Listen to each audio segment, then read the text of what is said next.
अथ श्रीराघवेन्द्रस्तोत्रम्।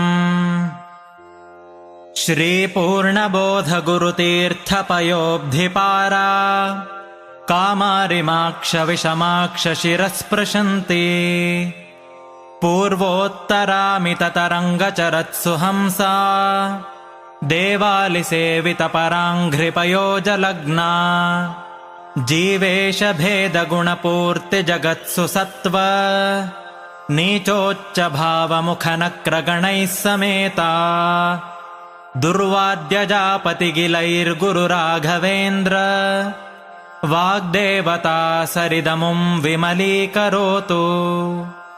श्रीराघवेन्द्रः सकलप्रदाता स्वपादकञ्जद्वयभक्तिमद्भ्यः अघाद्रिसम्भेदनदृष्टिवज्रः क्षमासुरेन्द्रोऽवतु मां सदायम्। श्रीराघवेन्द्रो हरिपादकञ्जनिषेवणाल्लब्धसमस्तसम्पत् देवस्वभावो दिविजद्रुमोऽयमिष्टप्रदो मे सततं स भूयात्। भव्यस्वरूपो भवदुःखतोलसङ्घाग्निचर्यः सुखधैर्यशाली समस्तदुष्टग्रहनिग्रहेशो दुरत्ययोपप्लवसिन्धुसेतुः निरस्तदोषो निरवद्यवेशः प्रत्यर्थिमूकत्वनिदानभाषः विद्वत्परिज्ञेयमहाविशेषो वाग्वैखरी निर्जितभव्यशेषः सन्तानसम्पत्परिशुद्धभक्तिविज्ञानवाग्देहसुपाटवादीन् दत्त्वा शरीरोत्थसमस्तदोषान् हत्वा स नोऽव्याद्गुरुराघवेन्द्रः। यत्पादोदकसञ्चयः सुरनदी मुख्यापगासादिता सङ्ख्यानुत्तमपुण्यसङ्घविलसत्प्रख्यातपुण्यावहः दुस्तापत्रयनाशनो भुवि महावन्ध्यासुपुत्रप्रदो व्यङ्गस्वङ्गसमृद्धिदो ग्रहमहापापापहस्तं श्रये। यत्पादकञ्जरजसा परिभूषिताङ्गा यत्पादपद्ममधुपायितमानसाये यत्पादपद्मपरिकीर्तनजीर्णवाचः तद्दर्शनं दुरितकाननदावभूतम्।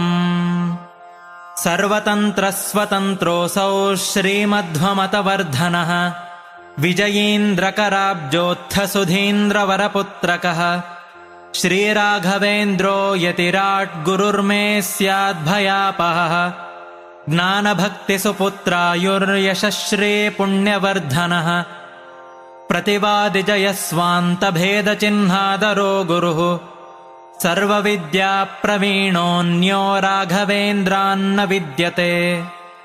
अपरोक्षीकृतश्रीशः समुपेक्षितभावजः अपेक्षितप्रदातान्यो राघवेन्द्रान्न विद्यते। दयादाक्षिण्यवैराग्यवाक्पाटवमुखाङ्कितः शापानुग्रहशक्तोऽन्यो राघवेन्द्रान्न विद्यते। अज्ञानविस्मृतिभ्रान्तिसंशयापस्मृतिक्षयाः तन्द्राकम्पवचः कौण्ठ्यमुखाये चेन्द्रियोद्भवाः दोषास्ते नाशमायान्ते राघवेन्द्रप्रसादतः। श्रीराघवेन्द्राय नमः इत्यष्टाक्षरमन्त्रतः जपिताद्भावितान्नित्यमिष्टार्थास्युर्न संशयः हन्तु नः कायजान् दोषानात्मात्मीयसमुद्भवान् सर्वानपि पुमर्थांश्च ददातु गुरुरात्मवित्। इति कालत्रये नित्यं प्रार्थनाम्यः करोति सः इहामुत्राप्तसर्वेष्टो मोदते नात्र संशयः। अगम्यमहिमा लोके राघवेन्द्रो महायशः।